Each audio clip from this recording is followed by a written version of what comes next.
আবারও চরম বেহাল অবস্থার সাক্ষী থাকলো কাছাড়ের শিলচর জয়ন্তিয়া সড়ক। ধলছড়া এলাকায় রাস্তার গর্তে একটি লরি আটকে পড়ায় কয়েক ঘন্টা ধরে স্তব্ধ হয়ে পড়ে যান চলাচল। সৃষ্টি হয় ব্যাপক যানজট, দুর্ভোগে পড়েন সাধারণ মানুষ। স্থানীয় সূত্রে জানা গেছে, আটকে পড়া গাড়ি উদ্ধারের নামে এক ধরনের সিন্ডিকেট চক্র উঠেছে, যারা প্রতি গাড়ি থেকে 4 থেকে 5 হাজার টাকা আদায় করছে।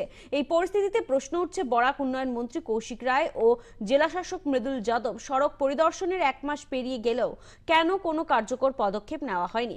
আসামমালা প্রকল্পে কাজের মান নিয়ে ক্রমাগত অভিযোগ উঠলেও সংশ্লিষ্ট ঠিকাদারদের বিরুদ্ধে কোনো ব্যবস্থাই গ্রহণ করা হয়নি বলে অভিযোগ স্থানীয়দের।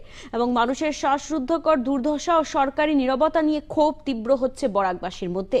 কবে এই যন্ত্রণা থেকে মুক্তি মিলবে তা এখন বড় প্রশ্ন।